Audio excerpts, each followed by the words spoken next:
बिस्मिल्लाहिर्रहमानिर्रहीम अस्सलाम वालेकुम everyone, hope you all are doing great. So आज हमने जो टॉपिक डिस्कस करना है that is about the basic concept of carbohydrates. जैसे कि हमने चैप्टर नंबर स्टार्ट किया हुआ है सेकंड बायोलॉजिकल मॉलिक्यूल्स के बारे में, तो हमने जो है वो कार्बन की इंपॉर्टेंस को भी देखा, वाटर की प्रॉपर्टीज़ को इंपॉर्टेंस को देखा। आज हम बेसिक कॉन्सेप्ट पढ़ने जा रहे हैं कार्बोहाइड्रेट्स का। कार्बोहाइड्रेट्स की बात करें तो इसे हम हाइड्रेटेड कार्बन भी कहते हैं। हाइड्रेटेड कार्बन का क्या मतलब होता है?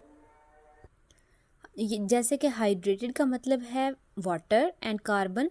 तो अगर हम इनकी रेशो देखें, जैसे वाटर है तो उसके अंदर हमारे पास दो जो है वो क्या पाया जाता है, हाइड्रोजन, और एक क्या चीज़ मौजूद है, ऑक्सीजन। यानी कि जितनी हाइड्रोजन है उसके हाफ जो है वो हमारे पास क्या चीज़ मौजूद है, ऑक्सीजन। तो इसीलिए इसे हाइड्रेटेड कार्बन कहा जाता है। It is composed bye hydrogen, oxygen and carbon. जब भी कार्बोहाइड्रेट्स की बात होगी तो सबसे पहली चीज़ इसके जो है वो मेन कंपोनेंट्स, मेन एलिमेंट कौन कौन से हैं, हाइड्रोजन, ऑक्सीजन एंड कार्बन, यही तीन एलिमेंट्स होते हैं। जैसा कि हम एग्जांपल देख रहे हैं C3H6O3 की, तो इसमें C3 और वाटर के 3 मॉलिक्यूल्स बन रहे हैं। अब इसमें 3 2s आर 6, ये जो हो गए फिर 6 हो गए, और 3 क्या होगी, ऑक्सीजन, यानी हाफ नंबर ऑफ ऑक्सीजन्स होंगी, और हाइड्रोजन क्या होगा, डबल होगा। इसी वजह से इसे क्या कहा जाता है, ऑक्सीजन और कार्बन की जो है वो सेम होगी रेशो, और हाइड्रोजन जो है वो डबल होता है। तो इसीलिए जो है वो यहाँ पे इसको हाइड्रेटेड कार्बन कहा जाता है। फिर C6H12O6 है। C6 और 6 ही मॉलिक्यूल्स वाटर के बन रहे हैं। 6 2s आर 12 और ऑक्सीजन के 6 मॉलिक्यूल्स। C12H22O11, इसी तरह से यहाँ पे C12 और 11 मॉलिक्यूल्स बन रहे हैं किसके, वाटर के। The ratio of hydrogen oxygen are same. Hydrogen की और ऑक्सीजन की उसी तरह रेशो होगी जैसे किसमें थी, हमने देखी वाटर में। कार्बोहाइड्रेट्स में भी सेम वही क्या है, रेशो है। इस वजह से इनको कहा जाता है हाइड्रेटेड कार्बन, यानी कि डबल जो है वो हाइड्रोजन और जो है वो उसमें हाफ नंबर ऑफ क्या होते हैं, ऑक्सीजन। जनरल फार्मूला की बात करें तो CnH2ON, यानी CN का मतलब है नंबर ऑफ कार्बन, और यहाँ पे N का मतलब है नंबर ऑफ वाटर मॉलिक्यूल्स। तो N क्या जाहिर कर रहा है, नंबर को, नंबर ऑफ कार्बन और नंबर ऑफ वाटर मॉलिक्यूल।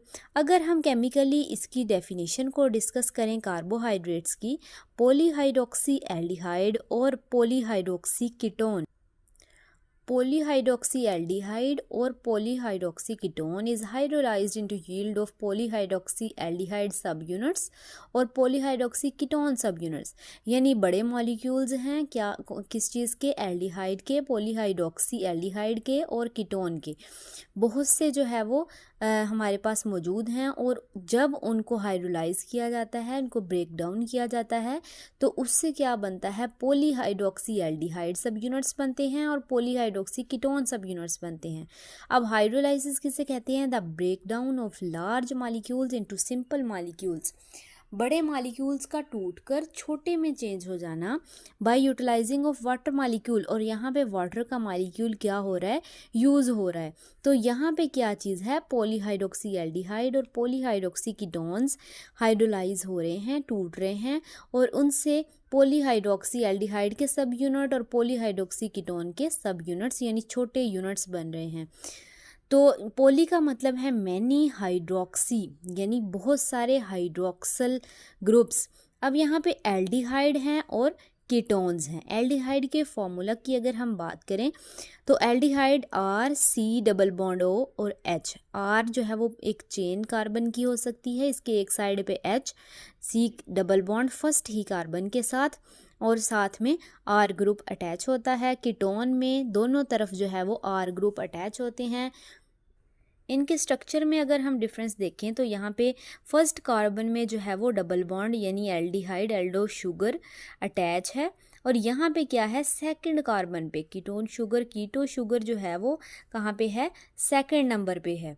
तो यहाँ पे यानी ये फर्स्ट पे नहीं होगा, कीटोन जो है वो सेकंड पे या किसी भी अदर नंबर पे हो सकता है, लेकिन एल्डो शुगर में जो है वो फर्स्ट कार्बन के साथ अटैच है। और इधर जो है वो हमारे पास 4 बॉन्ड्स बना सकता है कार्बन, तो हमने 4 बॉन्ड्स पूरे किए हैं। 2 यहाँ पे हैं, एक हाइड्रोजन के साथ और एक इधर हाइड्रोजन के साथ।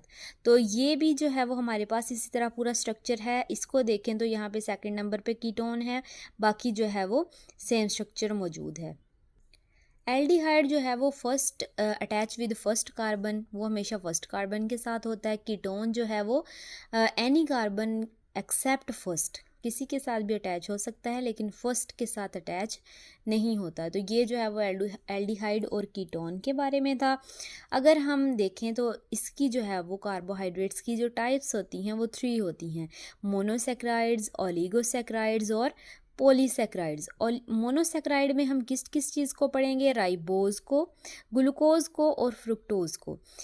ओलिगोसेक्राइड्स में हम पढ़ने वाले हैं माल्टोज को, लैक्टोज को और सुक्रोज को।